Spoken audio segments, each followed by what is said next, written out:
Welcome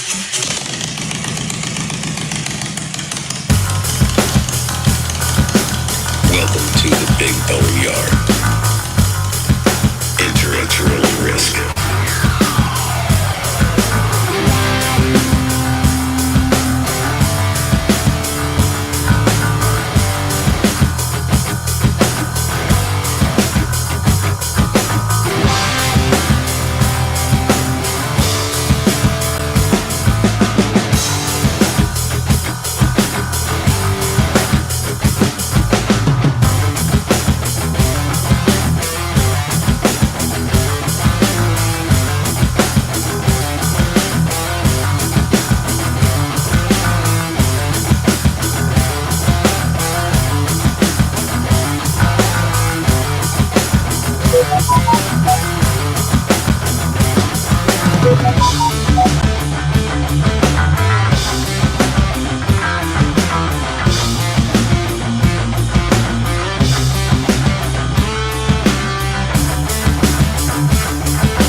Opportunity to help people. When a client chooses us to represent them, they're entrusting us with a huge responsibility.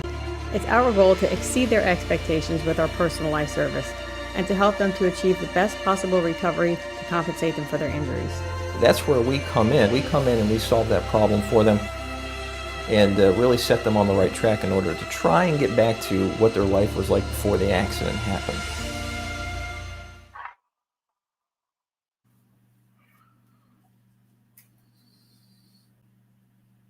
Oh, shit. Let me put this way. Hey, and stop cussing.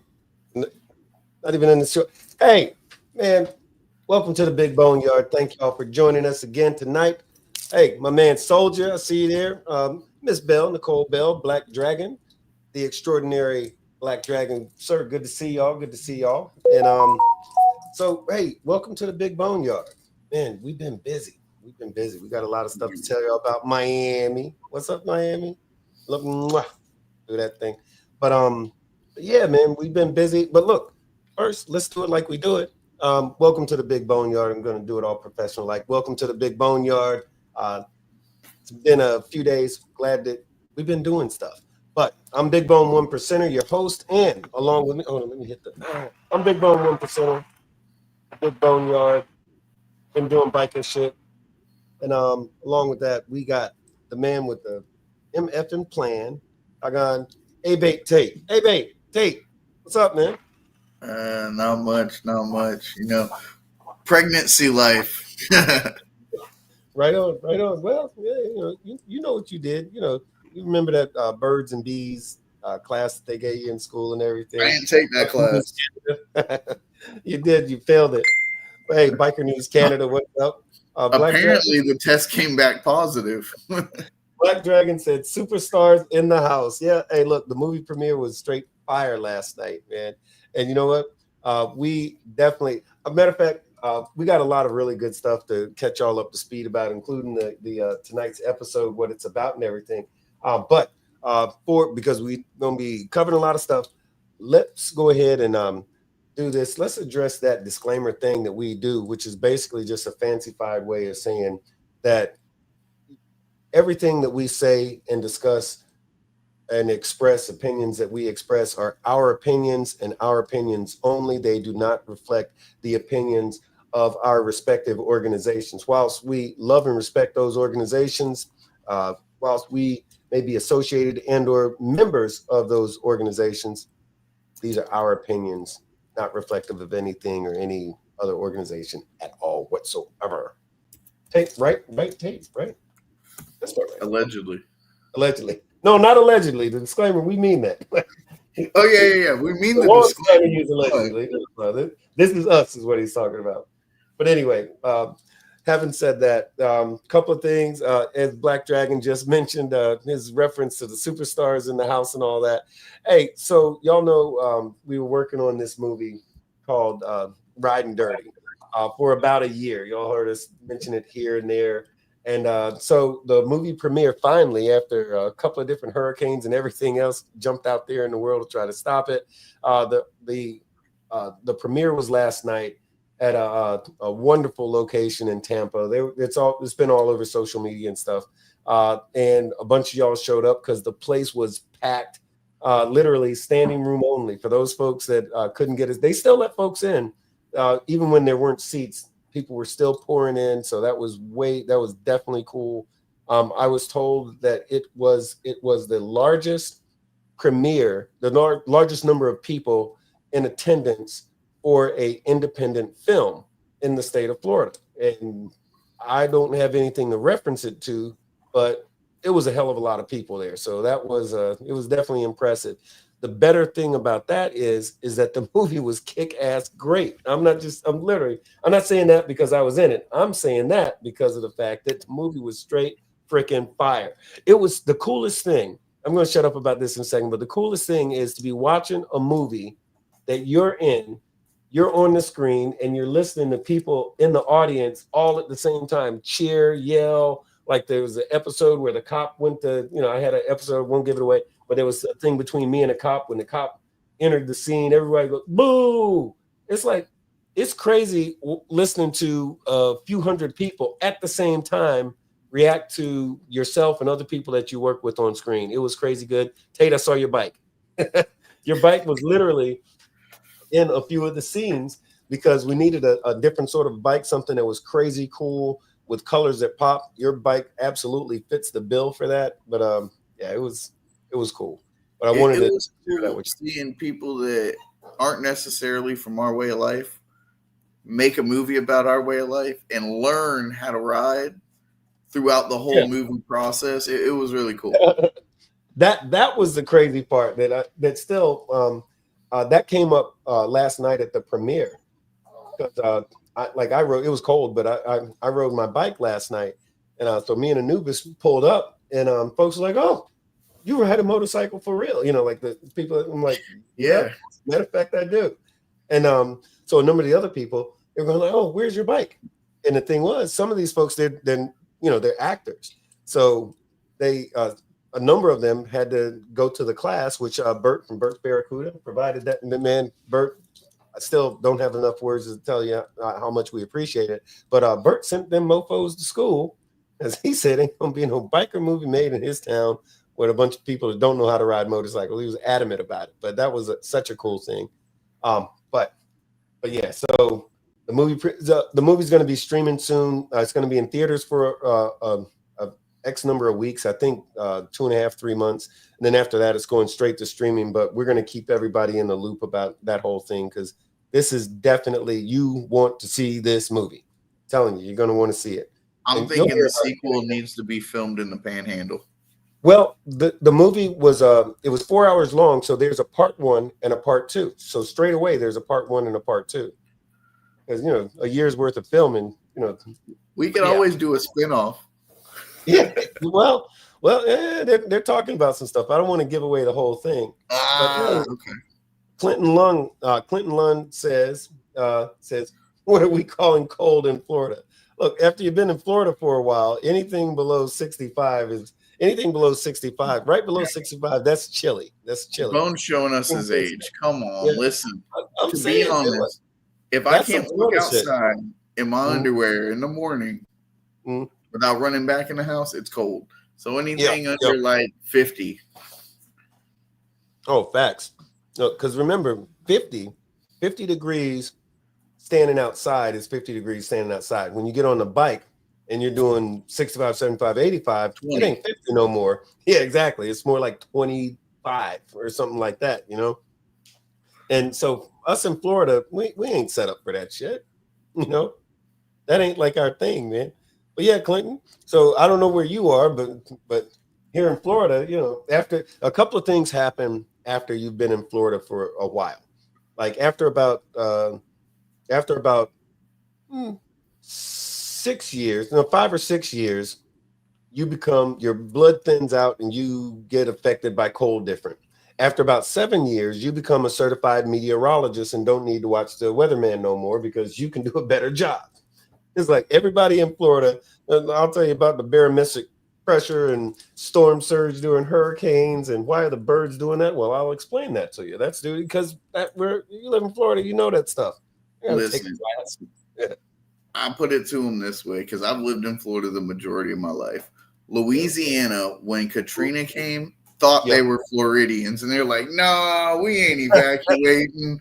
Right. What's that? No." In Florida, we know when to evacuate, which ain't often, but when we do, you know, if you see a Floridian saying, "Oh, I'm getting the hell out of here," it's time to get the hell out of here. And I did it for the first time, for not for Helene, but for Milton. Oh yeah, I had to break out. And, Yeah, trying to get you to come up here, and no, let's go to shoot, man. Yeah, I'm saying, hide hey, out. Chainsaw, what's up, Chainsaw? Yeah, but hey, I tell you what. So the movie premiere was great, and I definitely will keep y'all in the loop. Let me tell you about this. One more thing. I'm going to show you something. We're talking about One Night at the Playpen. I don't know if you can see that, but so Michael Jarvie, aka Bob, is he's a biker. He's been on the set for years and years, and unfortunately, he blessed everybody with putting down in black and white exactly some of his experiences. The Playpen, that's a strip, but it's a stripping club. But a lot of things, if you've been on the set for a while, you know that it's not exactly surprising to anybody that bikers might end up at a strip club a time or two. We're on YouTube. It's a gentleman's club. It's a gentleman's club. So this gentleman's club. But here's the thing, though.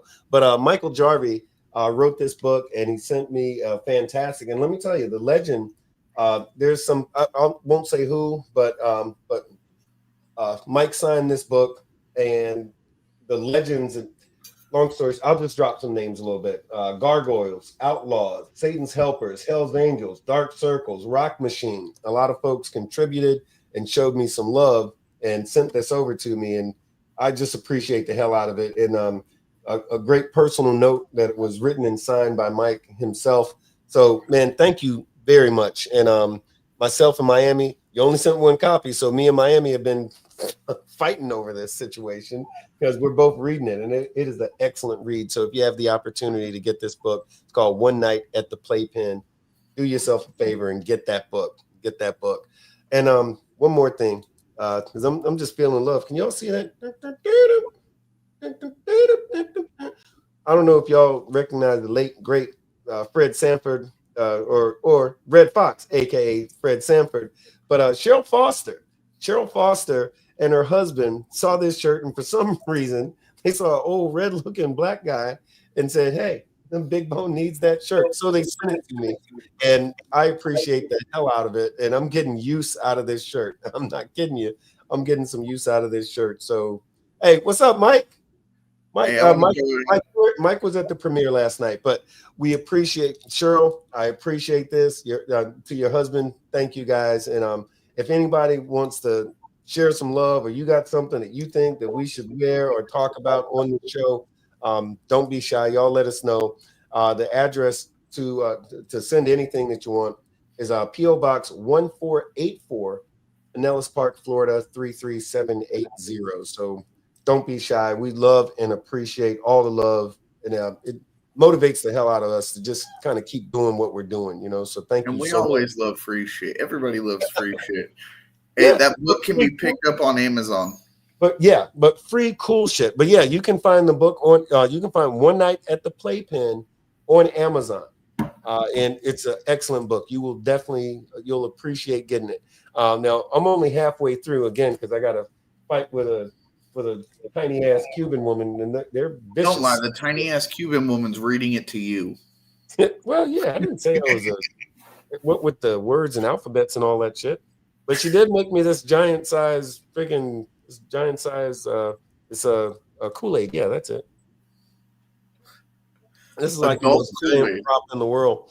Yeah, it's like it's like Kool-Aid for grown-ups.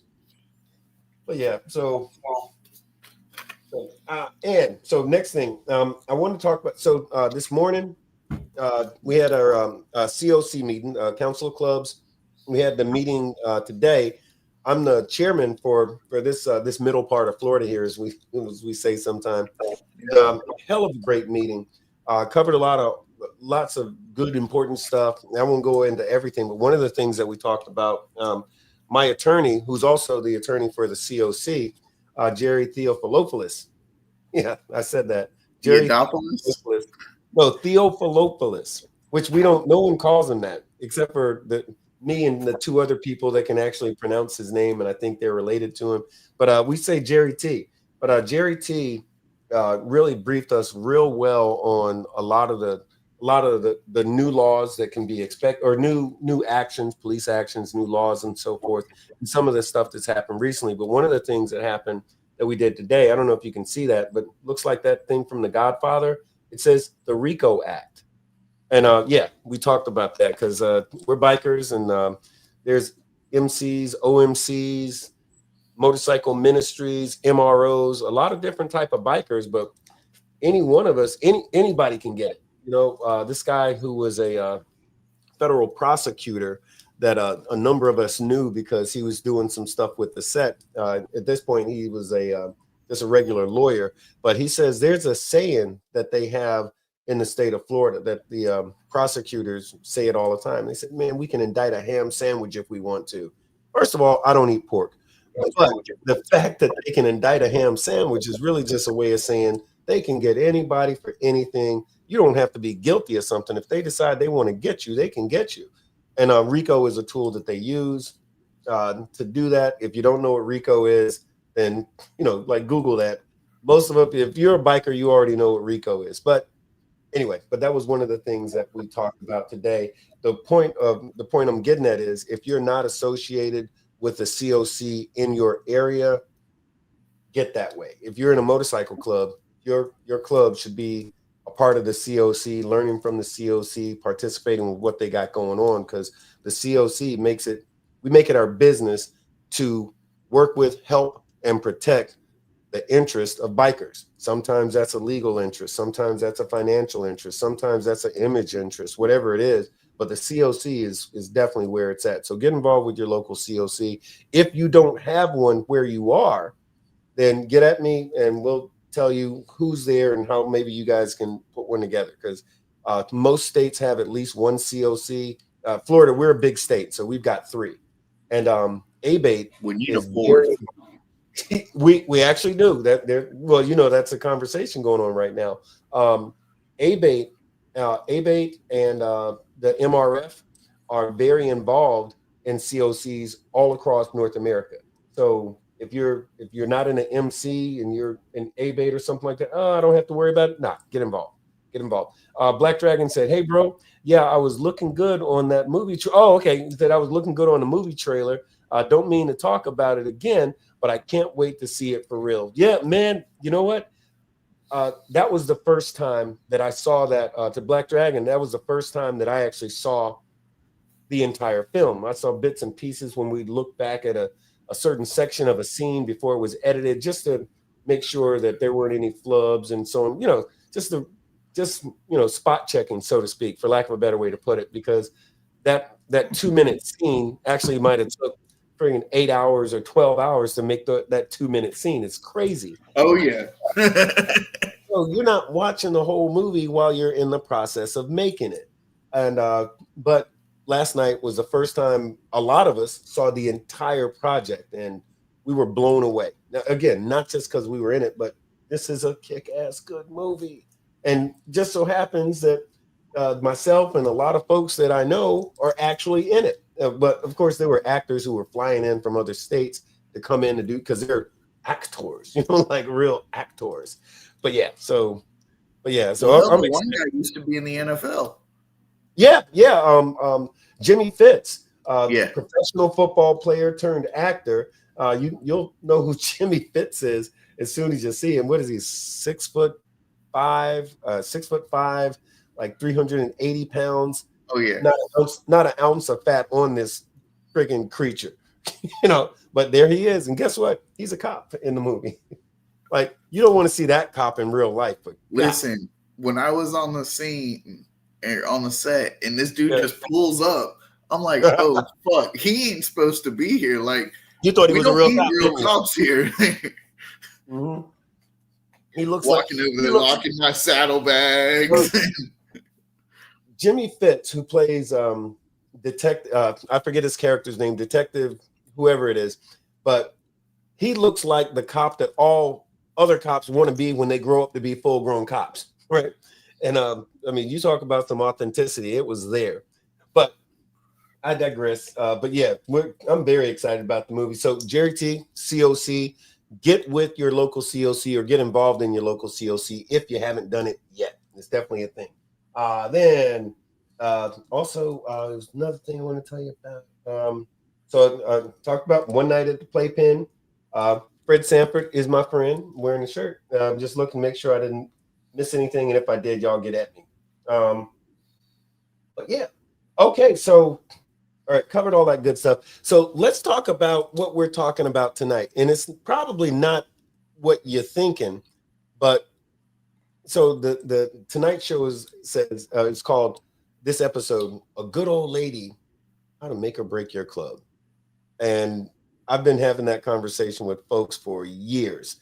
I've been saying that's an expression I said many years ago from seeing some stuff that was happening. And some people anyway, you know what? I'll just delve into it. Let me tell you the description of tonight's show. I'll just read it. So it goes, a wise man, me, once said that a good old lady can make or break a brother. And a good old lady and good old ladies can make or break a chapter. While the knee-jerk response from most serious MC members would be to call bullshit on that. You know, we're going to say, nah, that's BS. And because women in most cases are not a member of your club. And this might be true if you can't see how everybody, and I mean everybody, in your chapter can be affected by some woman's influence, then this is what you should be watching. So this show tonight, I wrote down on the thing, like when you're looking at YouTube, you see all of this. But tonight's show is going to hurt somebody's feelings and ruffle some feathers. But as the three wise men told Santa Claus, you know, fuck your feelings. And so we're going to take a ride into this subject tonight. So first of all, what's a PO? What's a PO? A good old, so there's old ladies. Let's define, first of all, when we're talking about old ladies, who are we talking about? And this is, well, in this instance, shoot us in a lot of different directions. But go ahead. In this instance, your old lady would be the woman you're with on the set. Is it though? It should be. A lot of people don't realize a lot of clubs you can have two property of cuts or rags or whatever you want to call it. No, not even necessarily that. Some you can have as many as you know how to count. Yeah. But I guess when I said really though, what I mean is that the woman that you're with on the set, kind of, because here's what happens. Not just as it relates to POs, and you're right. In some clubs, you can have 20 POs if you want. In fact, I know a guy who has 20 POs. Damn. And none of them are his wife, and most of them ain't his girlfriend. But the thing is, though, is that you could have a PO, like let's say there's your first cousin, and she's a cool girl, and you're in a club, and she thinks the club is great, and she likes the scene and likes to hang out and all that kind of stuff. But she actually wants to go where the club goes, and you know that sort of thing. That's even though that's his cousin, he might say, "Hey, you'll be my PO," and she wears rags, property of Jimbo or Bobcat or whoever, or it might say property of the name of the club. But now she's got, membership has its privileges. So she's not a patched member of the club, but she's protected by that club. She's watched out by that club, and she's going to help out where she can. That's the relationship of a PO. And now, of course, then obviously there's the wife, there's the girlfriend. We live together and all that kind of stuff. There's that situation where that's his woman, and she's got her rags, and she is for sure that's his woman.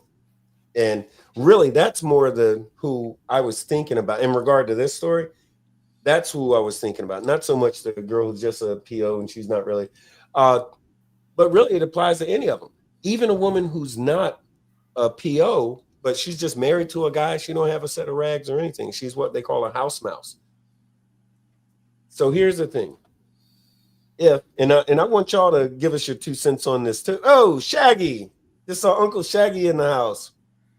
Haven't Damn, seen I you in ain't a while, heard from brother. Uncle Shaggy in a minute. Uncle Shaggy says you can guarantee, especially in a diamond club, you will lose at least one old lady, and that, sir, is a fact. That's a fact. Biker News Canada said, Miami, thank you so much. I'm happy real bikers enjoy and relate to. That's what's up. BD's, but nonetheless, so here's the thing. I'm just going to kind of start from the beginning. Like, how is it that this old lady can make or break a brother, make or break a club? So just to keep it like super duper simple, let's start from day one. Not a hang around. It's probate on day one. And I think you and I have had this conversation before. I'm like, hey, guess what? I told somebody, and I've advised people several times, while you are a probate, keep your old lady as far away from the clubhouse and the set as humanly possible. Oh, yeah. Why? Well, There's so many reasons, but give me a couple of them. Well, first off, people are going to try you. Their job is to make sure that you're cut out for this lifestyle. And, well, I'll use myself as an example. If I was to probate for a club, my old lady is a beautiful young woman. Beautiful young women around people with not necessarily the best morals, that could be an issue. Did you say raw steak around coyotes? Yeah, pretty much. That was in my head. Okay, go ahead. But I mean, first off, it's a distraction. It can be. It can be a big distraction. It can cause a lot of issues because you may have somebody in that club that wants your old lady, or that wants to see exactly how far you'll go for her, or if you'll put the club before her. I mean, it can cause issues on both sides of the fence with the club and in your own personal life. Let me ask you this.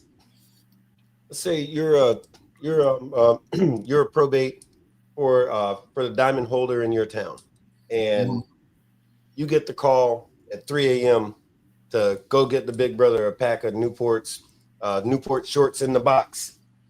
I need 2 of those and a purple Bic lighter at 3 a.m.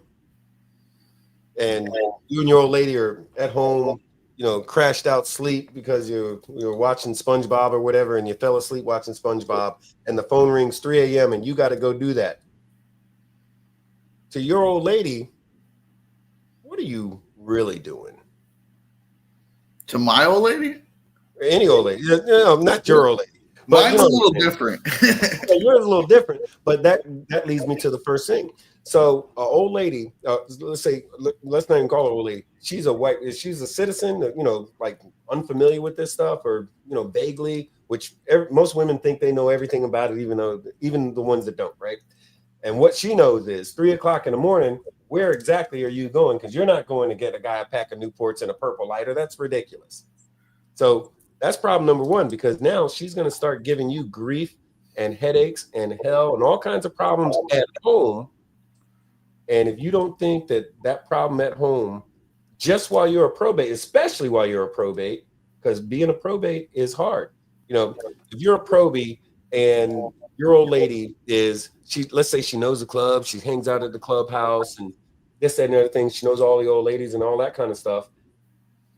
She's going to hear 9 million stories of crazy shit that she thinks, oh my gosh, that's what he's going to be doing, crazy shit. Now she's giving you grief. And in so many different ways, we can't even cover them all. It's not even worth time. But that's just in that situation. But let's say the exact opposite. It's 3 o'clock in the morning. You get that call about the purple lighter and the purple lighter and a pack of Newports.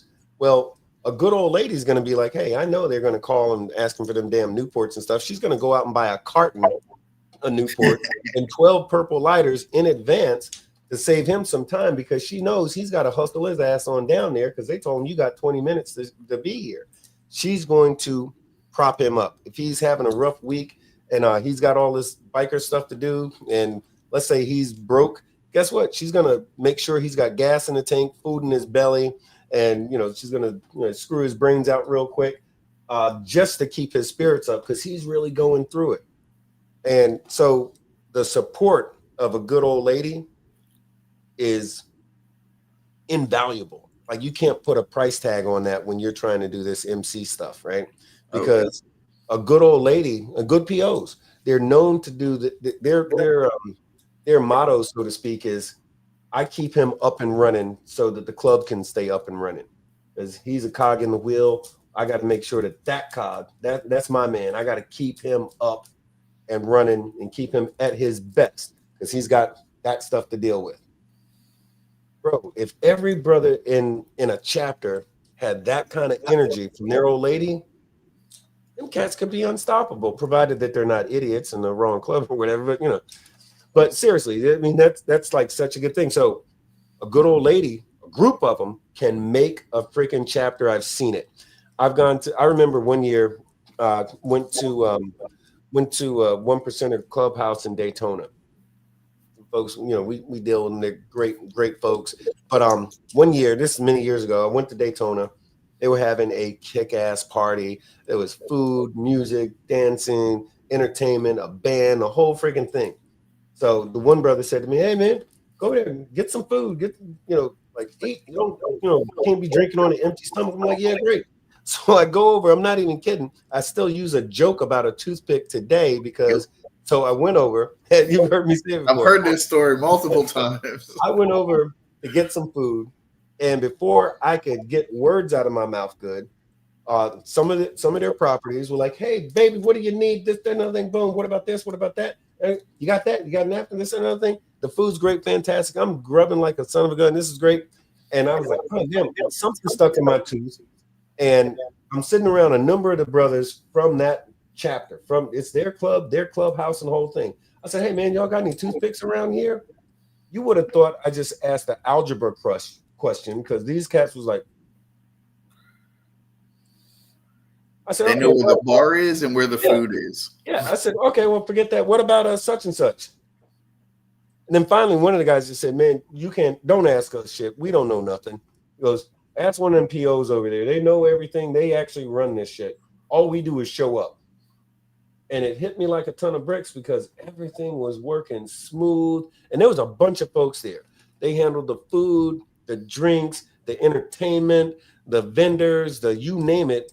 It's some PO that was taking care of that stuff. As in, they make that chapter. And that frees up these brothers in that club to handle the stuff that they need to handle. But all that extracurricular, whatever, nothing to it. Well, and I hate to put it this way, but think about it. How many party planners are straight males above the age of 20? I mean, you want to plan a party, you get a woman. Right. And it doesn't matter. House, you get a woman. So you want to fuck shit up? Call me and my brothers all fucking day. right. But yeah, that example, that was an example of some good old ladies, good POs in this case, is in this example, good POs making a club. And there's some more specific things about the relationship between them and all like that and what the club requires. And, that's all relative stuff, but good POs can make or break the club. we're going to talk about examples of breaking the club here in a second, but Uncle Shaggy just said, are we talking about RCs, MCs, OMCs, 1%ers? Because 3 of the 5 should never be included in old ladies in anything. It's not their club. That part is a fact. And that's one of the things that I was going to address, because as we're talking about properties and POs, if you're not an OMC, and this is just the tradition of it, if you're not an OMC in certain cases, or the dominant's going to have POs. OMCs will have POs. I have seen, even though it's not the tradition, but people keep screwing up tradition. But I've seen MCs with properties, and I've also corrected that behavior, so to speak, censor myself a little bit. I've advised people that, hey, that's not a thing that you need to continue doing, because traditionally that's not a thing. you ain't there. But not to delve all into that, but the point of it is that also, but those POs. So here's the thing: I've been to clubhouses where the guys would say, "Hey, those old ladies, don't let them behind the bar. Don't let them do this. Don't let them do that. Don't let them do nothing." And it's only patched members of that club to do anything.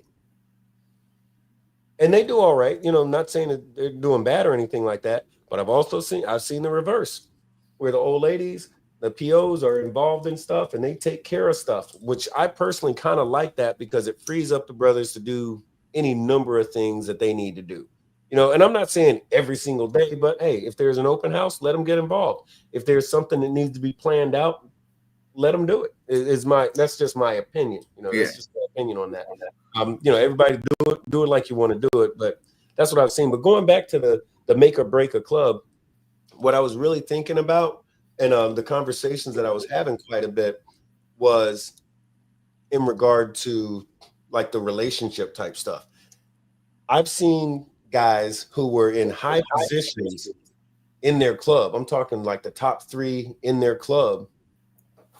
And yet that guy, his every move was dictated by some woman who he just happened to be married to, who's telling him what he can and can't do. He's making the schedule, schedule related things, certain rides, mandatory, this, that, and another thing, was all at the whim of his wife because she's going to argue and make his life a living hell at home. So he's caving to her while he's thumping his chest, acting like, super Billy badass biker guy to everybody else. But really, there's some woman pushing him around, telling him he better not make that run 2 days after her birthday because they're still supposed to be in Jacksonville Beach for vacation. Hell out of here. But fuck Jacksonville Beach, anyways. I don't know. I mean, I was just making that up. I don't know.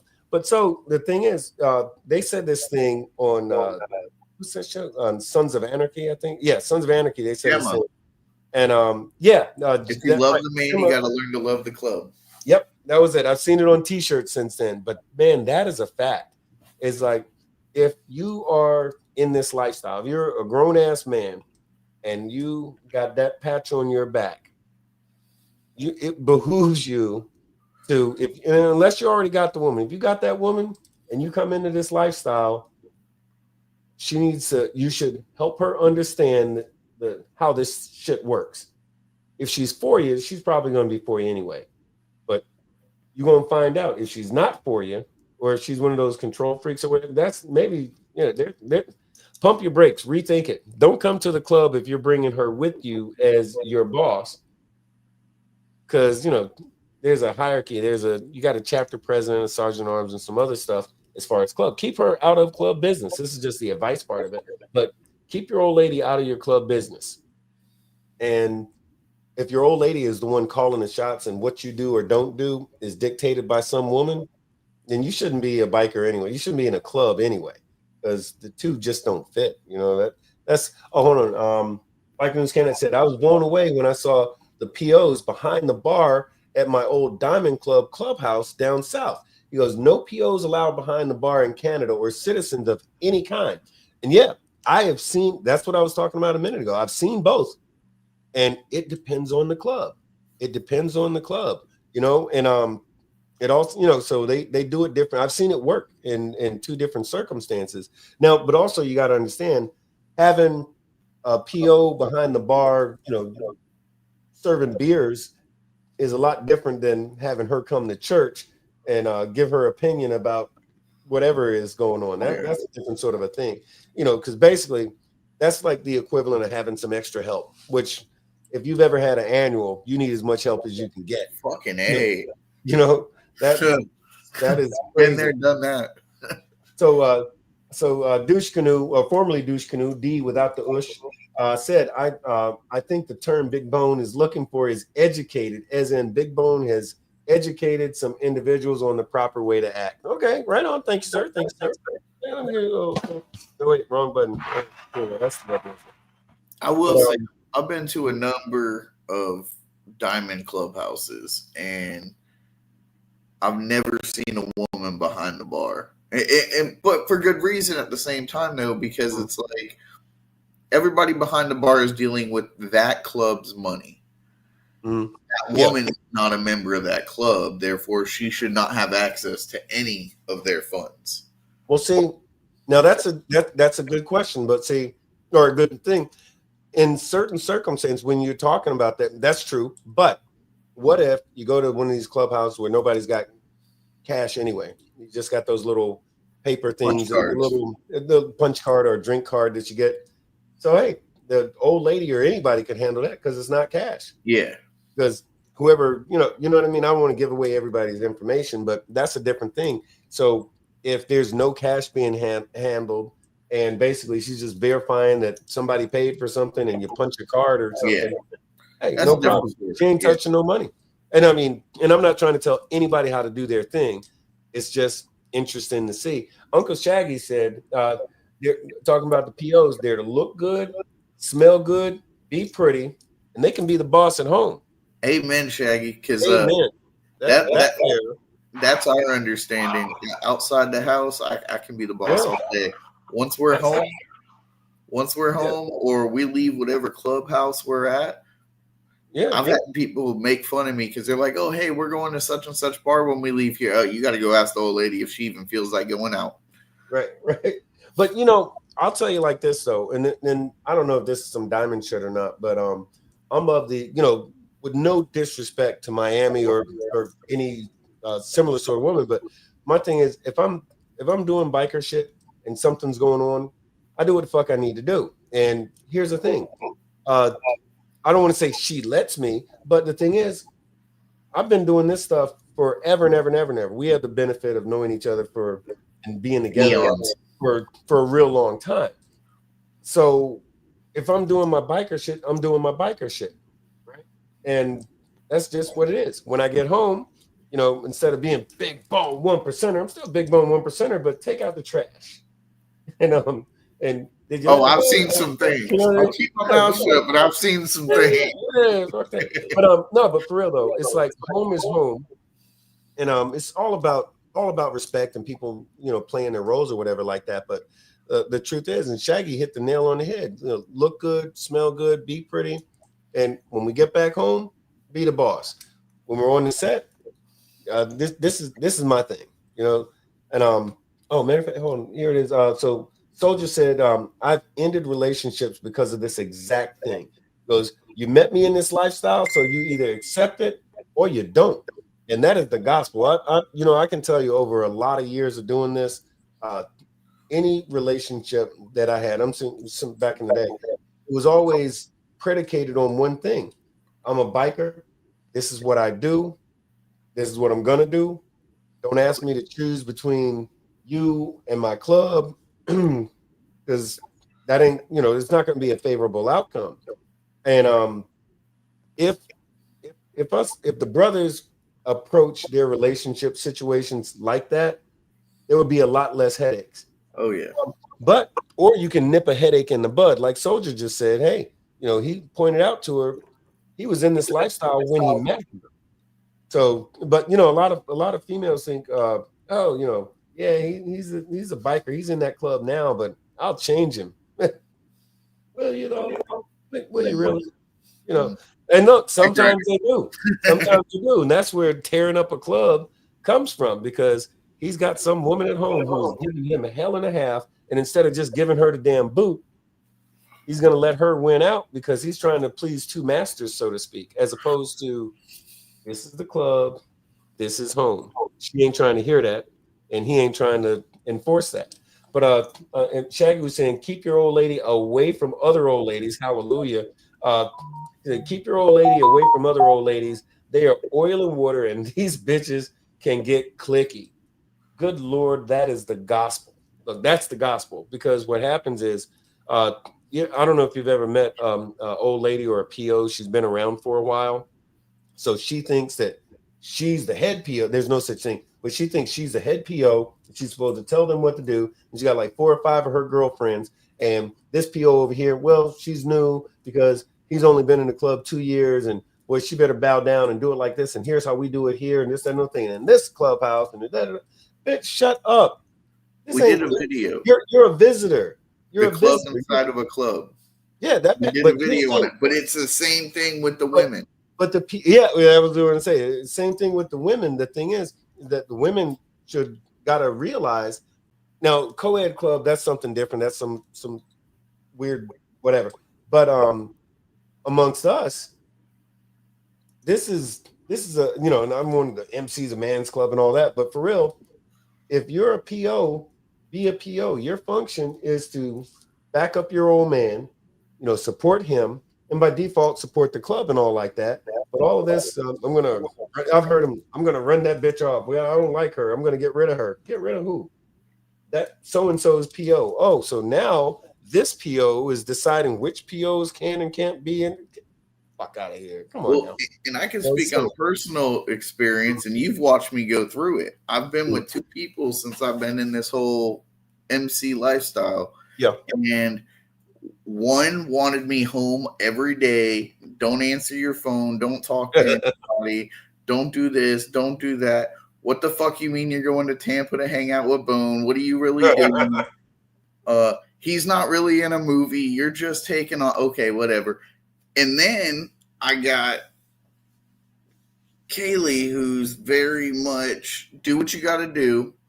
Yeah. If I can go, I'll go. If I can't go, that's fine. I'll be home when you get home. Right. I mean, I would come home from work, have fucking dinner made on the table, and be ready so I could eat before I had to go punch the clock. Yeah. And I think that it's important for. So first of all, Uncle Shaggy said a little earlier. One of the problems is some of these brothers. This is a way to just break a club. Pillow talking. We did a whole show on that. Pillow talking, rumors and lies. But pillow talking will definitely, because as Uncle Shaggy just pointed out, he said the more you involve your old lady, the more she feels she's a member. Then she feels everyone should listen to her. And once she feels everyone should listen to her, she ain't gonna shut up, whether she's supposed to be talking about something or not. And if she hears certain things, because like Miami will tell you, my secrets come with death and jail sentences. So nobody, she don't want to hear my secrets, and I don't want to share them. Not that I have secrets, but if I did, But the thing is, though, but you got some of these brothers out here that just can't wait to go home and spill their guts about, for whatever reason, they feel like they need to kiss and tell. One of the quickest ways to break him, get his ass out bad, or point him in that direction, I should say. But it's a way to get a club messed up, and that only takes one. Imagine if you had 4, 5, or 6 POs that are on that bullshit, or you got 5 or 6 bros who can't shut the hell up and not talk about club business to their sweetheart. Yeah, she might be a good lay, but that don't mean you got to spill your guts and tell her things that she don't need to know. Yeah. So, yeah, Uncle Shaggy's spot on with that one. You better be a pro that gives, or better be a PO that gives head. All right, Chemo Luciano says, look pretty and shut the fuck up. That's her job. Okay, right on. I see where you're going with that one. But I'll tell you what, hey, if anybody's got any questions or something you want to share, a story or any of that kind of stuff, give us a call at 310-870-8994. Again, that's 310-870-8994. That was my radio voice right there. But that's, by the way, you said you had a question. Somebody had hit you with a question. Well, what was it? Because when you was telling me earlier, I was trying to follow, but I know it was a bit to it. But what was that question? So somebody sent me, over the past several years, we've seen a significant increase in the number of female social clubs being a dominant support club. When did this start and why? What's the difference between your POs and social club support club? Let me get the first part first. Say that first part again. Over the past several years, we've had a significant increase in the number of female social clubs being a dominant support club. When did this start and why? Okay. So a social club being turned into a support is what it sounds like, is a social club. Female, right. A female support club being, a female social club being turned into a support club. I've heard of this, and to me personally, it's some weirdness. Now, don't get me wrong. I have seen, and it doesn't raise an eyebrow. I don't have an issue with it. A social club who wears a support patch Yes. when they're dominant. I got zero issues with that because somebody had to bless them, and if they're wearing a support patch of whomever, That's just giving them, your respect to whoever blessed them. I got zero issues with that whatsoever. Where my, and I'm going to answer the question. I think that what'd you say? When did that start? Was the first question? When did that start and why? Okay, so and I'm going to get to that real quick.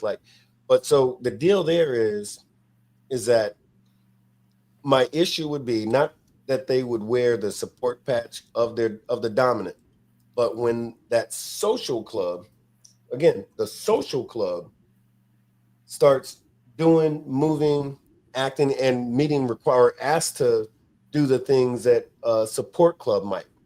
Because these are women, and so in social clubs, a bunch of them don't even have a motorcycle. It's not a requirement in a social club, and most social clubs have a motorcycle at all. And a female social club, they're there for fun, the sisterhood. They do their parties. It's a damn near an entertainment entity, if you will, where a bunch of women get together. They like the whole scene. They like coming to the parties and interacting. Maybe they'll get them a boyfriend out of the deal, or who knows what.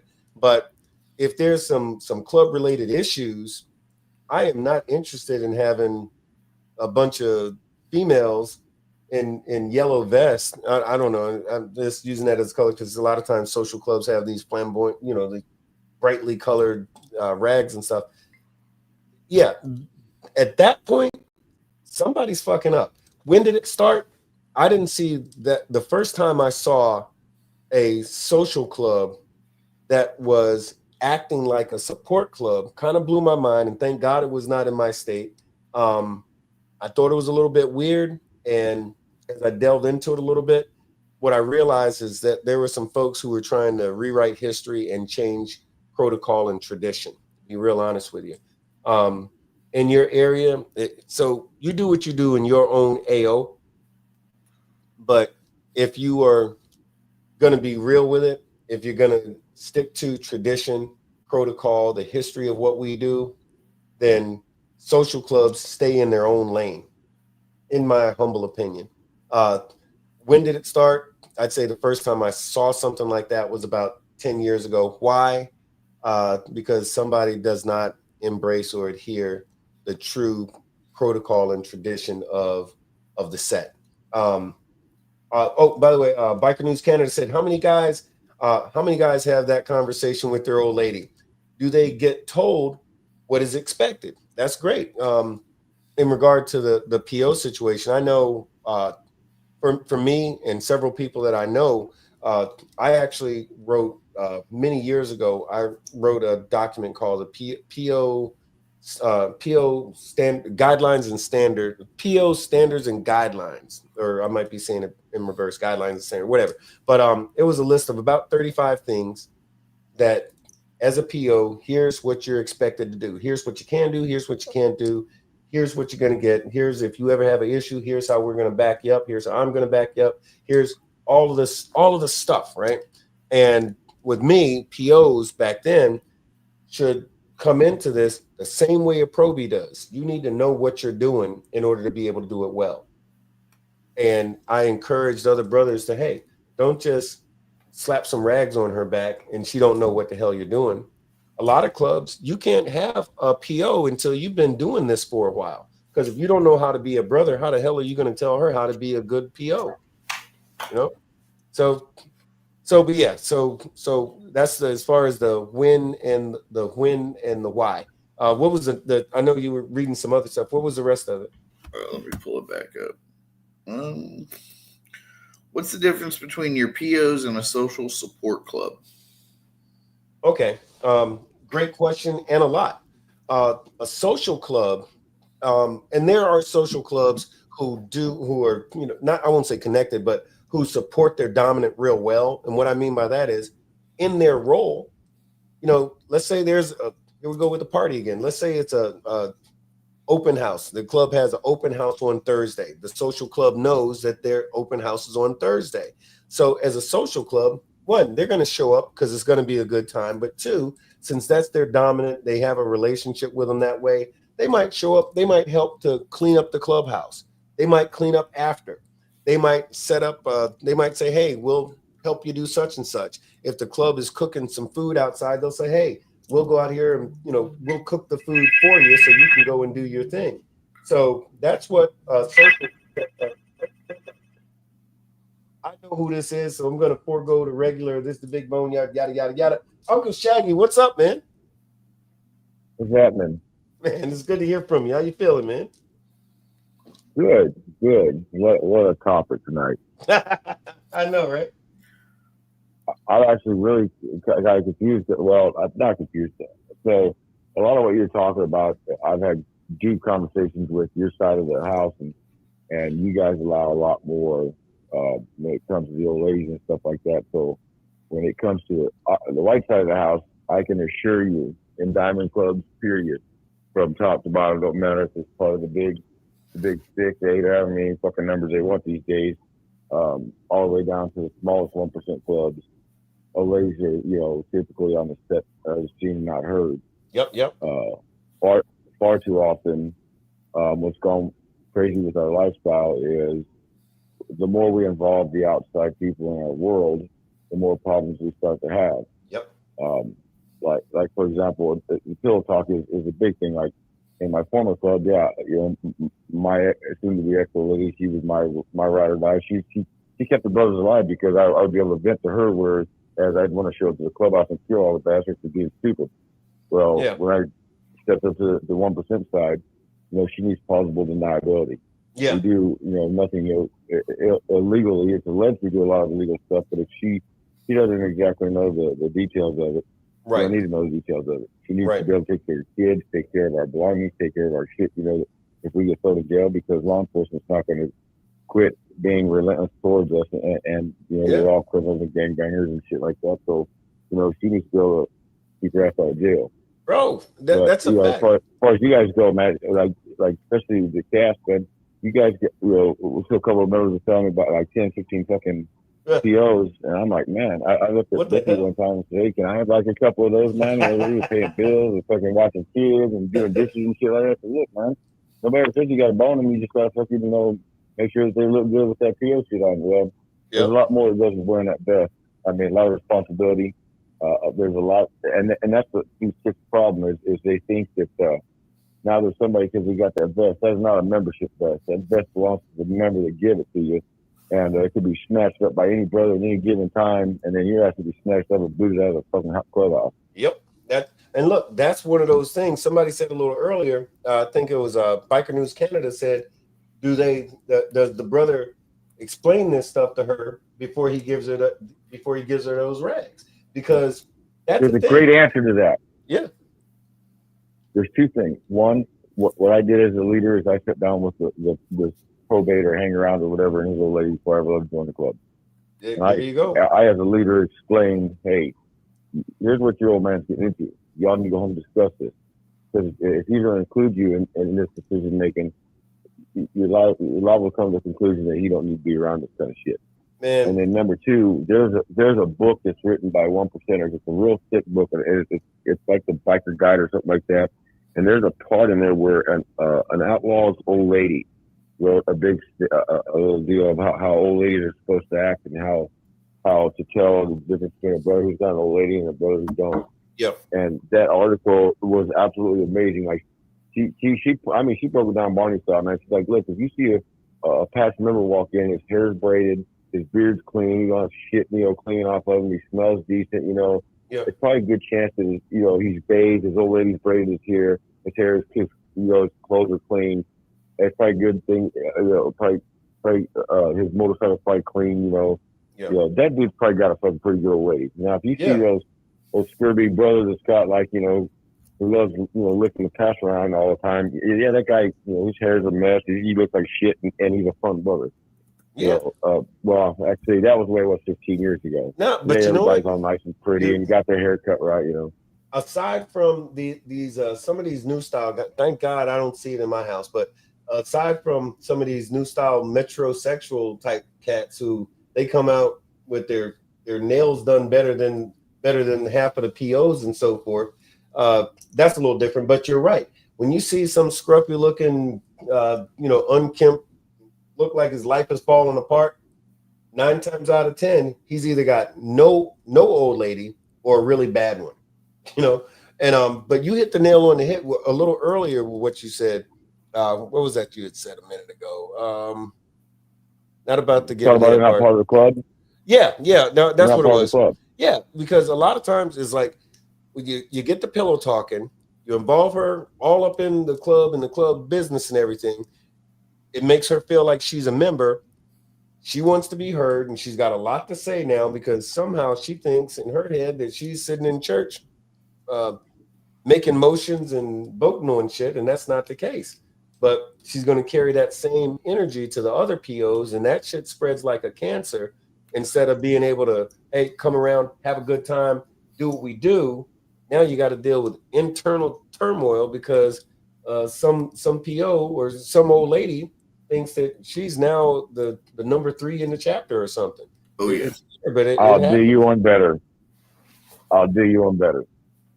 You guys probably got the same fucking thing that every goddamn club out there's got, and I hate it. I've hated it since the inception of it. So Facebook's a big thing, right? Social media is a big thing. If it's used properly, it's an outstanding tool, right? However, come with pause for effect in coming rounds. Every goddamn club starts that fucking old ladies page where it's all the old ladies, it's the supporters, it's this, it's that. I can tell you right now, I would love to blow up. Yeah, we don't allow it. Fucking page. Yeah, I'm telling you right now, I won't allow my old lady or anybody who's with me to even speak on that thing. Like if I see it on their phone or seeing where like she's gone, like pack your shit, get the fuck out. Oh yeah. Now, I mean, don't get me wrong. Individual can have their own personal page and so forth, but it's not going to be club related anything like at all. That shit is we don't do that. But for the I'm not friends with old ladies. I don't allow old ladies to be friends with me. I don't talk to old ladies. Matter of fact, a chick I was banging around with came to inform me. She goes, you're one of the hated brothers, or their kids, all the ladies consider you an asshole. Why? Because I ain't their friends. I ain't their brother. So they're not my fucking sister. They don't have any sisters. I have fucking brothers, and all the people in this world are just who they are. There you go. Hey, you said a thing real interesting. I don't know if I told Tate this ever or not, but you said a thing that I've heard Tate say, and it was kind of the first time I heard him say it, I immediately thought about you, and that was you were talking about when you were the SA. You're like, hey man, you know what? As SA, I ain't nobody's friend. You're the most hated in the chapter, and and see, Tate was or is the SA for the state in his organization, and I told him a while back, man, you're gonna this, that, and the other thing, and heat and da da da da da, and boy, he preaches that all the time. It comes up, but I was explaining to him, I'm like, man, if you're doing your job right as SA, then yeah, there's gonna be a lot of folks that want to, kick your ass and hate you and all this other kind of stuff. But one of the things, believe it or not, a SA and an MC, whether he likes it or not, a thing that he's going to have to address is some BS with somebody's old lady, and you're not addressing it with her 9 times out of 10 because half the time she ain't there when the BS comes to boiling up. But that brother is because of his pillow talking or because she don't know how to represent him well or whichever. So now you got to go and talk to that brother about handle your business. And if the SA is coming to see you and talk about that, yeah. On that note, as a former sergeant at arms and put in that same exact situation on several occasions, I have a 3 strikes rule. I don't care for sports or anything like that, but baseball has a good thing, man, a 3 strikes rule. First time I go to a brother, hey, man, you handle your fucking guest, because that's exactly what she is. She's a guest. She's his responsibility. If you don't go over and handle it, I'll go over the second time. Hey, bro, I told you to handle your bit, man. She's out of line. Your guest is out of line. You need to take care of it.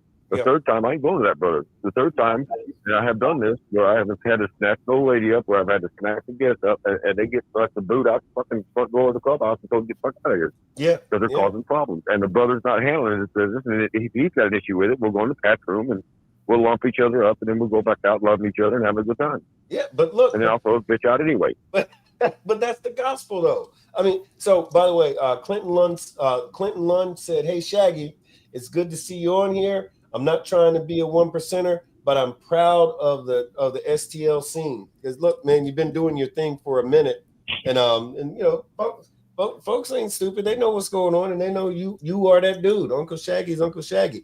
Oh, by the way, so speaking of my old lady, my PO, my little wifey, Miami just said, Big Bone, I agree with Shaggy in big capital letters. I can be the boss at home with a gigantic smile on the face. But yeah, but look. All I got to say to that is if you know, you know. Yeah, I'll tell you. And we got look, man, the secret goes that she's going to fucking corner you in the bedroom. She's going to take that thong off, or she's going to take them fucking lacy panties off and go, you want to get these motherfuckers ever again. Here's how it's going to work. Every tough guy could talk about, yeah, fuck that bitch, this, that, the other. But I'm going to tell you right now, you see them lacy panty drops, you see that nice little beautiful thing between her legs, you're going to do what she tells you to do at home. It changes some shit, don't it? So, I mean, we're brilliant. Yeah. I'm going to tell you, we're at home. And look, sometimes closed doors ain't nobody's business. You know, one of my mentors that brought me up in this 1%er shit told me about 20 years ago. He said, look, he says, you lie. He says, you lie to your brothers about all the pussy you're getting. I'll lie to my brothers about all the pussy I'm getting, but let's not lie to each other. When we're in each other's face, we're in these patches. I said, I got you. And that's one of the things that will come up. You know, is you're talking about the real shit, you know. But man, that's it though, man. I think a lot of times though, what happens is a lot of brothers don't get it. So you know how it is over here. You know, there's might be a cat with 15, 20 freaking POs.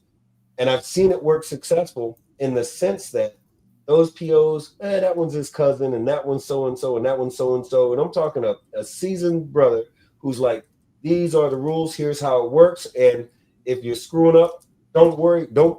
My club don't have to worry about it. I'll snatch them rags my damn self. So they come in and they find themselves being a benefit to that brother and to the chapter, which is fantastic. Flip side of the coin, though. Flip side of the coin, I seen cats with one PO, and that one PO made more drama, BS, and problems than any 10 people from a rival club. Because a lot of clubs, they tear themselves. The reason that they fail or have problems, it's not from the ops, from the bad guys or whoever. They're self-destructive from within the house. It's self-destructing from inside the house. And a lot of times you can draw that BS right back to some woman. Not saying that. Well, go back into history. Bad. Go back into history between all the Diamond Club.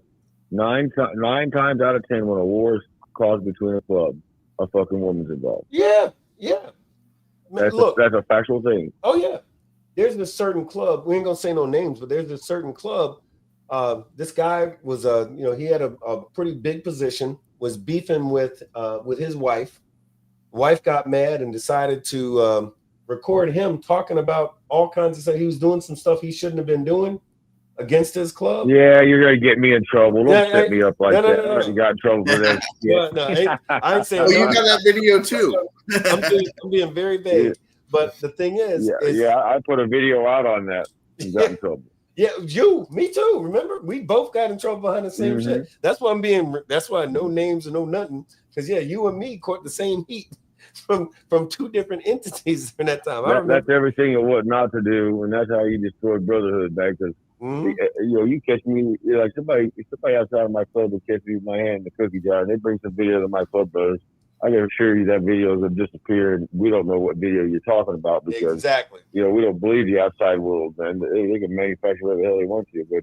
But and look, nowadays you throw an old lady in there to be facetious like that, man. Yeah. Shit. And look, but you gotta know, allegedly belly up in a ditch. Nowadays, more so than ever before, and you hit on a subject. Doggone, they could man, have you seen this AI stuff, brother? They could make it look like it's weird, dude. It's freaky. They could have you riding a purple giraffe in the middle of downtown St. Louis on a Thursday night during Mardi Gras because of the hell they wanted to, and swear up one side and down the other that was you, and 10 people that looked at it goes, well, geez, why is Shaggy riding that giraffe? I didn't know they came in purple. Never that could be. Well, I'm here to tell you, it was on a bet, and I can assure you that the zoo left the gate open, and that's a no-no, so I'm like half at fault. Right on.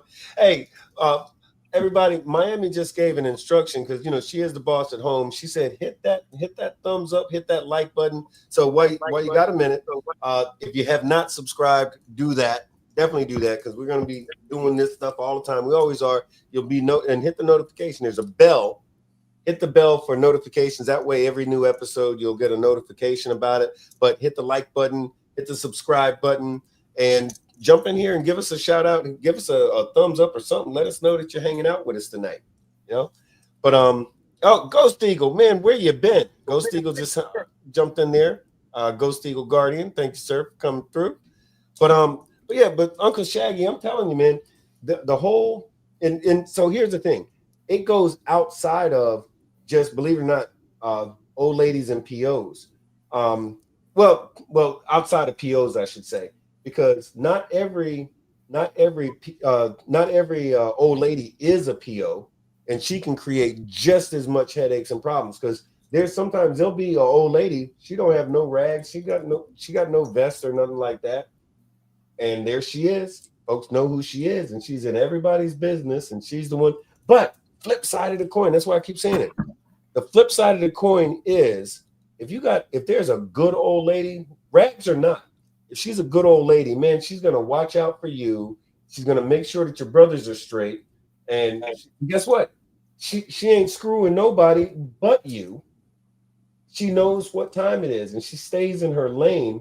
That makes him a better bro. Makes him look good. So you need to back up a little bit, Bone. Yeah. You guys need to back up a little. You guys are missing something here. It probably should have been the start of the conversation, which is the purpose of the PO or property of patch. The purpose of other clubs called like the old ladies patch, or they call it the a brother's fucking significant other, whatever, however the fuck you want to name it. Yeah. The purpose of it wasn't to identify who your old lady was internally with the club. It was to identify your old lady that she is taken when you're out dealing with other clubs. Yeah. That's the first and foremost. That is to keep the wars down and shit like that. And that was learned from the old guys a long time ago. Well, that's now been taken because of the PC world we live in, where, you know, we have to have this equal opportunity bullshit. Well, I guess it still hasn't infiltrated all of the MC culture, but, you know, everybody's got their place and everybody's got what they bring to the table. And you know, there are good old ladies out there, and I'm not going to say there's not. There's the old ladies out there that, man, they got to have their goddamn nose into everything. And the whole thing is that piece of cloth that they're wearing doesn't belong to them. It belongs to the club. It is something for their safety. It has nothing to do with nothing more than that. It's their safety. It's us being the man and husband and boyfriend and POs to them, I guess you could say, lack of a better term, you know, to say, hey man, we're putting this on you for your safety. We're putting this on you so that all these, like, there's motherfuckers who go to goddamn clubhouse thinking they go pick up pussy. They're stupid for that, man. You don't go to clubhouse trying to pick chicks up. You go to clubhouse trying to pick chicks up. You go to clubhouse trying to die. That part. Stupid. I remember you don't go to other club functions to try to pick up chicks, man. That's the whole purpose of that. You know what's funny about that is that a lot of women in general, I think, they have this idea that those guys are, you know, the chapter's going to hang out with some other club at their clubhouse. Oh my gosh, you're going to be hooking up and getting laid and all. It's the exact opposite of that, because even if you were thinking that, you quit thinking that when you go to somebody else's thing. Even if, you know, because just because, and here's another thing, just because she's not wearing some PO rags, don't mean that that's not somebody's old lady or somebody's daughter or somebody's sister. It is a recipe for disaster. So if you want to meet a girl, you know, go to wherever it is that people meet girls from, you know, church or Walmart. The clubhouse is not your dating app or whatever. That's this, man. You said a mouthful on that one. And I've seen this on, well, I think we all have, some dude shows up. So I'll tell you like this, a good friend of mine who he's in another club, and a few years ago, he was there in the clubhouse, and he started talking to this female. She was a PO, and he's like, hey, and, a couple of days after we had this event, he goes, hey, talk to so and so. We've been kicking it for a little bit. Yeah, she came over, and we da da da da da da. I said, what'd you say? Who was this now? He told me who it was. I said, look here, man. I said, I'm going to give you a good bit of advice, and this don't need to happen again. I said, don't, and I was real clear. I'm like, don't hook up with, ask for a phone number for, or don't do nothing with a PO ever again. I said, whether it's this club, and I gave him some couple other clubs, I'm like, outside of that, I don't give a damn what you do, but even then, it's not smart. But I broke it down. I'm like, because here, if and when either she has a problem with you or her friggin' sponsor finds out, your ass is grass. I'm like, so you fix that, and you fix that now. And this is somebody, this is a friend of mine. I've known him for umpteen years. And so long story short, he corrected that, and he went through the proper channels. No kidding. He stepped up, and I swear to this day, I've told him before, I think you stepped up just so you could go chasing damn POs. And I still think I might be right, but he's one of them dudes. But I say all that to say this. Well, you said something earlier too. Mm-hmm. You said something earlier about it had to do with let me see for a second. It had to do with you're got guys that are hanging out. You got guys that are probating or prospecting. Yeah. Other members trying to come onto their old ladies and shit like that. Why is she there? Back in the 60s and 70s, yeah, that was kind of a big thing because the way they did women back then was a lot different. Yeah. But I'll tell you this, man. Today's day and age, first off, that dude's trying to be a member. You should give him the respect as a man. If you're trying to come on to his old lady, you're not trying to come on to those old ladies because you're trying to mud check that dude. You're a douchebag. Yeah. Absolutely. We got a saying in my club. Man. You don't treat people that way. And if you get your ass whooped or get killed because you're stupid like that, you deserve what you get. Oh yeah. You treat them. This is what I thought about respect, man. I'm not gonna take any potential member or a friend of the club and try to come on to those old ladies. There's so many fucking women out there. So many there's fish in the sea. I don't fuck with those old ladies. I don't fuck with their daughters, girlfriends, none of that, mom, any of that shit, man. Right. I look at them as strictly, professional, and I don't even want to have that conversation with a brother. Like it's the most awkward, it's the most uncomfortable, it's the most unbrotherly thing you could do. And if I witness it, man, I'm the first one to fucking tell a dude, hey, man, I'd have pulled your shit and kick your ass straight on down the road because you're not being a righteous brother. You're being a fucking douchebag. The thing that a lot of cats miss. You're going against the code. Yeah, look, and you're right. The thing that I think a lot of guys miss is that when you're hanging around, but listen, when you put on that probate vest and you declared, and the club has declared, this is a probate for our organization, and I'm not saying he's not a probate, he is, but certain things transfer to him just like anybody else. And messing with his old lady, that's the same as messing with a brother's old lady, which is why I personally, let me be clear, I do not allow my probies to have their old lady around for any reason whatsoever. Like, I don't want to meet her. Like, if I meet her or something like that, it's going to be after he's patched or possibly by accident. But she ain't coming to the clubhouse. She ain't hanging, and not just for his own or her own protection and interest, but also for the benefit of anybody who would be stupid enough to cross that line. Because here's the thing, and me and Tate have talked about this a few times, especially here lately, but nowadays, depending on where you are, folks get put out bad for looking crossways at a crossing guard on a Thursday for, you got shoes on instead of boots. Yeah, the stupidest shit. But the thing is, though, once upon a time, you get put out bad for just a small number of things, which was one of the biggest ones, screwing somebody's old lady, stealing, intravenous drug use, and like maybe one other thing was something that you could get put out bad for. But Stealing. Yeah, stealing. That's what it was, stealing. So those things are things that you could be put out bad for. But that still applies to the probate. You got a probate who's trying to become a member of your club. He's doing all the stuff that he's supposed to be doing.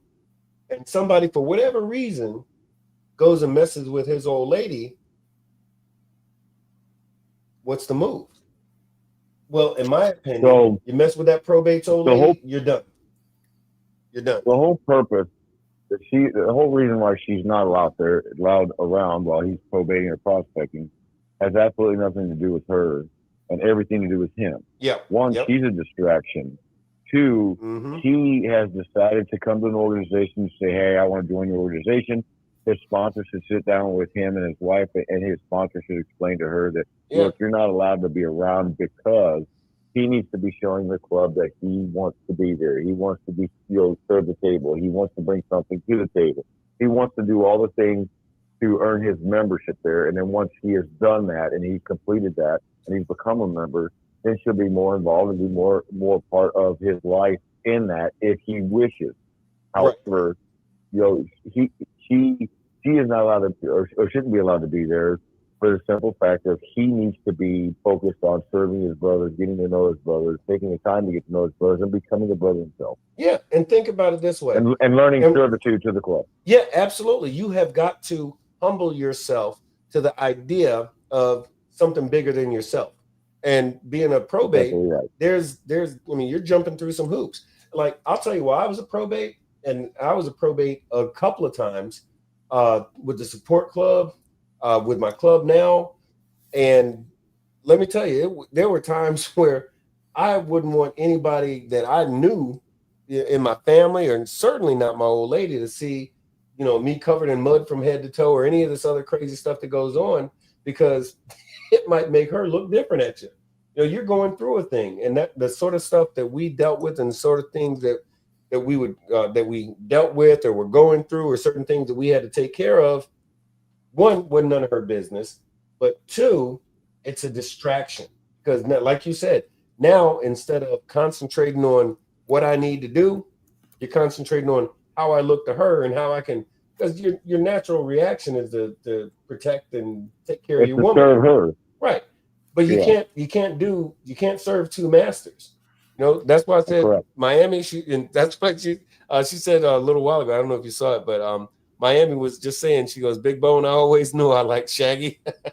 But the thing is, but in like Miami, and I'm not kissing her ass now, but it's a good example. Yeah, you are. We all know what you're doing when you're trying to get laid later. There you go. But we all know how it works.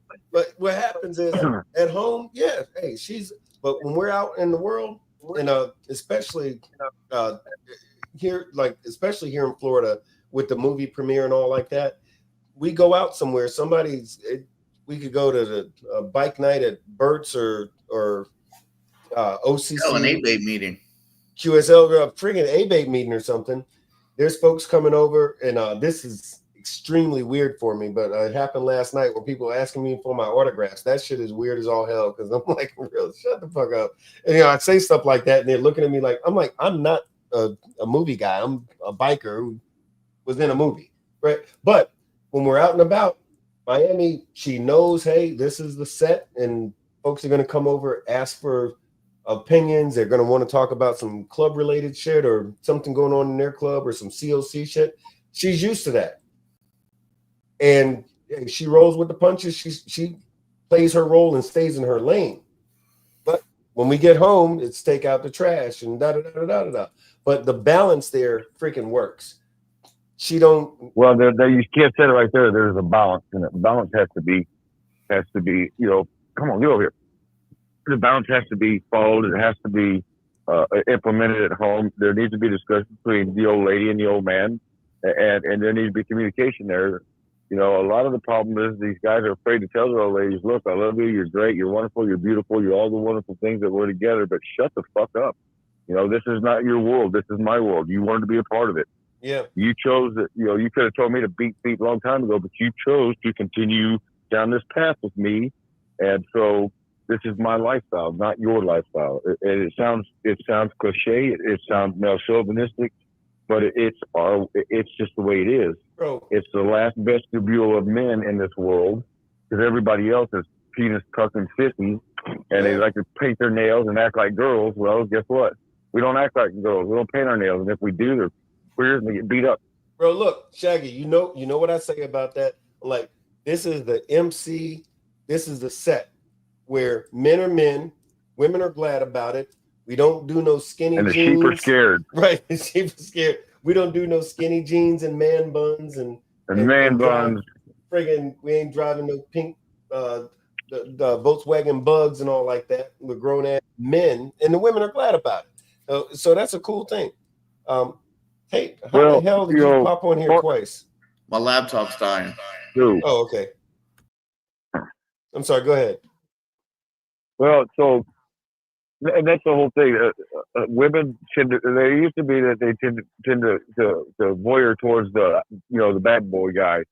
Well, now these women, I hear a lot about it. These women are like, look, they don't want to fool these young guys. You don't act like men. Get over here, jackass. Goddamn dog. They don't want to deal with all the sissified shit. Mm-hmm. The last men that are left. Women want men around them, and it's a natural thing. It's not a chauvinistic thing. They want somebody to protect them, just as we want somebody to nurture us. I mean, it's called fucking animalistic fucking humanity. Bro, but today's world is all these sissies. Right. I'm no doctor or psychiatrist or nothing, but I'm not stupid either. Yo, look, let me tell you, Tate. What was it last week when I told you? And this is gonna sound crazy, but remember last week I told you, I said, you know why guys like big tits? You remember that? Hey, wait, we can't hear you. Are you there? You gotta hit the mute button. Can you hear me? Yeah, we can hear you now. But so last week, you remember I said to you, we were talking about some stuff, and I said, well, that's why I said, do you know why it is that men like big tits? You remember that? That was last week, right? Yeah, a couple days. Oh, what? Okay, maybe a couple of days ago. But I explained to him that back in caveman days, they needed to, because infant mortality was real high. And the survival of your tribe was based on the number of people in it. And a woman could feed. Right. That woman, she had some big communal boobs. Feeding. She could feed her baby and maybe one or two others in case that chick got eaten by a saber-toothed tiger. Well, guess what? She's got some big boobs. She can feed a couple of 3 babies. Well, even today, even in some of today's societies, like the Indian nation, not Indian, but the societies that are like off the grid and shit like that. Oh yeah. There's communal feeding, but they say most of the women in those type of settings, most of them are always lactating because they share. I mean, I can't tell you. I mean, times I've seen it shit on these shows and shit like that. Yeah. Yeah, I mean, it's amazing stuff, but it's been going on since the first kid was popped out. Yeah, and look, same difference. I was like, when I was talking to Tate, I'm like, hey, you know why it is? The guys they look at, oh wow, look at that ass. It's because it's in our DNA. Those big boobs, those can feed babies. Those hips, guess what? Birthing hips. She could have some babies. And it sounds like, man, that's oversimplifying it, isn't it? No, it's not. This is animalistic. Anthropology teaches us that we are built to procreate. Our whole function is to keep making more of me so that we can grow. Look, for the religious side of everybody, the Bible says go forth and multiply, man. Yep, I mean, come on, just keep it as simple as possible. There you go. So that's where this there's big nothing wrong and with big that. ass and all that. Yeah, it's nothing wrong with it. But the thing is that folks don't get that that's really what's driving us. But the thing is, though, is as humans, as evolved as we are, just because we see big tits and big ass, don't mean that we got to go and do something. So when that probate, for whatever reason, his old lady shows up, she's doing him a disservice, and he's doing himself a disservice by having her around, because there's some asshole who's gonna try to hit on her anyway, knowing full well that he's put himself, her, possibly everybody in jeopardy by doing something. So I'll tell you a thing. There's this thing, and I'm going to censor myself a little bit. But there's this this one club went over to their dominance clubhouse, and in the process, the support club guy bought his old lady there. That old lady ended up hooking up with Diamond there, and so she's banging out the doggone dude from the dominant club, and basically nothing happened. Hey, I can't believe he banged my old lady. Ah, geez, that sucks. Don't worry, it won't happen again. Now, you know, and I know that the way that we're built, happening every weekend. Yeah.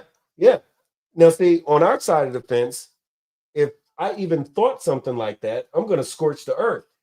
But for some reason, and that's the reason why we got that jewelry and some folks don't, there's no amount of, oh, geez, my bad, too bad. Yeah, sorry, won't happen again. That's never going to be good enough for me, because I got that jewelry on my brain, so I'm going to do things a lot different. I'm going to handle that. I don't give a damn who it is. But look, my man, women have a very wonderful, righteous role in our lifestyle. Yeah. And here's the deal, man. This is the bottom line of it. They have a very specific purpose. It isn't sex. It isn't hiding our drugs, like I said. It isn't taking our guns. It didn't do all that bullshit. It is to support the men that they're with. Right. It is to love their men that they're with. It's to be that wife and confidant and all that shit like that. Yeah. Nothing more, nothing less. And when they try to make it more than that, it ruins the whole fucking thing. That's it, brother. Look, keep your brother. So for the ladies that are listening, your function as an old lady, as whether you're a wife, a girlfriend, a PO, any of that, your function really revolves around the same exact thing. Keep your guy up and running. Keep him as well as you can. Keep him happy. Keep him fed. And keep him on his damn motorcycle fucking with his brothers. That's going to make him happy, and he's got shit to do. His function is to take care of his club business and then take care of you. You keep him up and running, he's going to keep you up and running. And that's like the simplest thing of it. But a good old lady, and I'll stand on this for as long as I can say it, a good old lady can make or break a brother. Good old ladies, like plural, they can make or break a chapter. But it's the chapter. If it happens, though, if your chapter is messed up because of some old ladies who are on some BS, it's your fault. Because they can only do as much as you let them. It's always your fault. Right. So it is your decision to let her in. And the pillow talking, which you mentioned a little while ago, Shaggy, the pillow talking is the #1 freaking killer of clubs.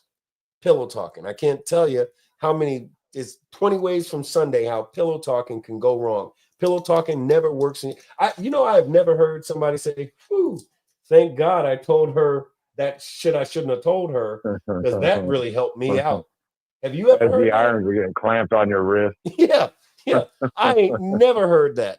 I don't think I ever would. I'll tell you what, the day that I do hear that, matter of fact, I won't give it away, but there's a scene in this new movie.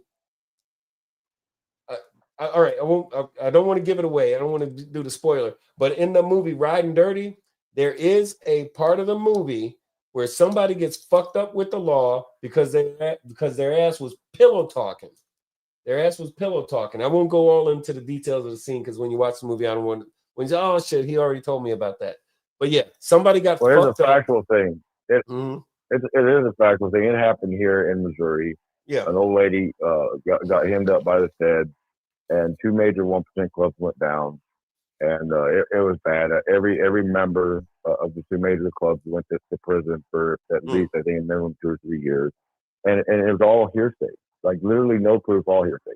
Yeah, and that's how detrimental this shit is, and that's how hard the feds will work. That's how hard law enforcement will work to throw your husband, to throw your boyfriends, to throw the men that you say you love in prison because you think you need to be a part of something you don't understand.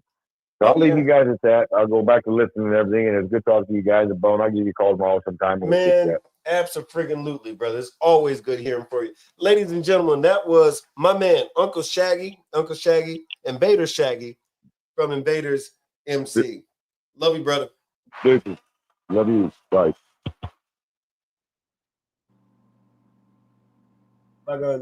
When I tell you that Shaggy is one of the realest mofos out there on the set, that's my dude. I got some cool ass and Shaggy. I got some cool ass stories. The one of which I can just cut to the end of it because I can't fill in the blanks of it. So yeah, we're in Tennessee, in Nashville, and somebody said the thing, and when it was blah blah blah, that's how they do on the radio. And then and Shaggy kicked his ass. And I got to skip over all of the stuff in between because we were at a place when nobody was supposed to be kicking nobody's ass, because it was supposed to be some kumbaya, peace, love, and all the above. And somebody did something, and Shaggy corrected it. And that's my dude. But Shaggy's one of them cats that stands on principle. He's an old school 1%er, and man, I appreciate it because we need that. I'll say sort of like this is that a lot of the subjects that we talk about, a lot of the problems and stuff like that is because we as bikers got away from the old school traditions. Not everything that happened 50 years ago was good. We got 1,000 examples of stuff that was messed up. But as it relates to the set, we kind of had some stuff figured out, and we still do. If politics worked in the government like it does sometimes on the set, America would be a different country. It would be for the better, because we have a way of working stuff out that kind of works for the most part. I mean, everybody's not always going to be at peace, but we have a system where we can sit down and hash some stuff out, especially nowadays, better than before. Except for Tate, because Tate has these violent tendencies and he don't listen to shit. He's just a fucking anyway. Earlier, you don't ever fucking listen. No, I don't. Well, hey, man, look, so we've been at it for 1 hour and 36 minutes, and this has been fun. We're gonna do so next week. We got we got a really great topic coming up next week. We're not gonna tell you what it is, but it's a really cool topic. So I hope y'all had fun hanging out a little something. Everybody that chimed in with us, we really appreciated. Miami, Ghost Eagle. Matter of fact, hold on. Miami said something we didn't see that. So Miami said, I don't even like really going to the clubhouse. It's hard to get me out of the house. That's kind of true sometimes. Sometimes that's true. But when we go, we do have a good time. I'll give you that one. Hey, Soldier just said one of my favorite expressions, each one teach one. Yes, sir. So look, Soldier, Lord knows, that ain't nothing but the gospel right there. So it's like if you picked up something that we talked about tonight that might be of a benefit to you, knowledge and information is not yours. You don't own it. You don't get to keep it unless you give it away. So if you learn a thing, best way to remember it, the best way to keep it, tell somebody else. So, that ain't pillow talking. That's like good information. If your brother's out there, they need to know a thing or two, share it with them. One day they'll tell it to you back like like you had never heard it before. It'll help you remember, but it's a practice. So none of that pillow talking, the POs, the old ladies, hey, they're wonderful when they're wonderful, but they're not when they're not, but no matter what happens, it's your fault, So if she's great, your fault. If she's horrible, that's your fault too. You picked her. But Miami said much love and respect to everybody. And doggone Clinton said thank you all for the show. Man, look, man, we really appreciate y'all coming out, man. And look, and keep messing with us. If you check out the Facebook group, the Big BoneYard, I'm gonna throw up a lot of pictures and stuff, or on my Facebook or the Facebook group for the Big BoneYard. I'm gonna put up a bunch of pictures from the event last night. But also, hey, if y'all got something you want to say or share or a funny meme or something like that, hit the Big BoneYard Facebook page and let us know about it. I like the laugh and stuff too. I like laughter, but I mean I do. Tate don't, because he's funny acting like that. I do. And but yeah, Biker News Canada, thank y'all for coming through. Douche said, have a good night. Have a good night, all. Nice seeing you. And Think for a top. Also, hey, if y'all have something that you want us to chop it up about, hey, hit us up, get it Tate, get it myself, and let us know, hey, I'm thinking about, I got a good idea for a show, or here's something that's been on my mind. I want to talk about it or want your opinion on it. Y'all get at us, share that information with us, and we'll put it out there. But in the meantime, I want y'all to have a good evening. We really appreciate y'all riding through the big boneyard, and if anything comes, hit us up. Y'all know how we do. In the meantime, let me go ahead and I'm going to hit a button. You're going to like this. Hold on. Where'd that thing go? Watch this. It's like magical and shit. But in the meantime, wait, where'd it go? All right, look. Come on, machine. I'm having, what do you call it? Technical errors and shit. Anyway, hey, we're out. Tate, you got anything to say to the folks? Because I was just babbling there for a minute. What you want to say to the peoples? Come check us out next week. Oh, hey, Soldier said, happy Thanksgiving, everybody. So, yeah, that's right. We ain't going to see y'all for a minute. Happy Thanksgiving. It's not Christmas time yet, but happy Thanksgiving, everybody. And, yeah, we're going to see y'all next week.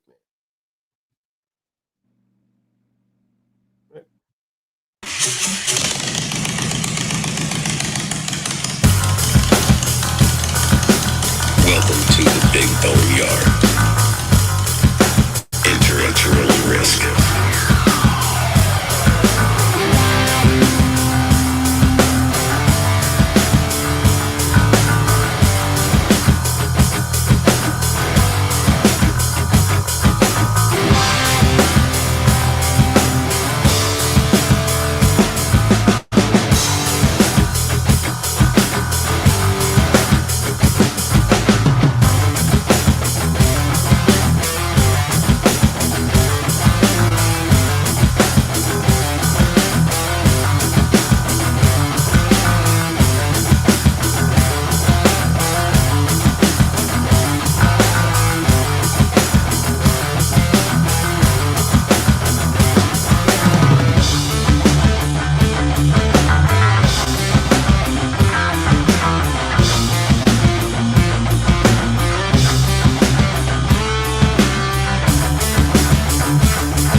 Decided to pursue a career in law because it gives me an opportunity to help people.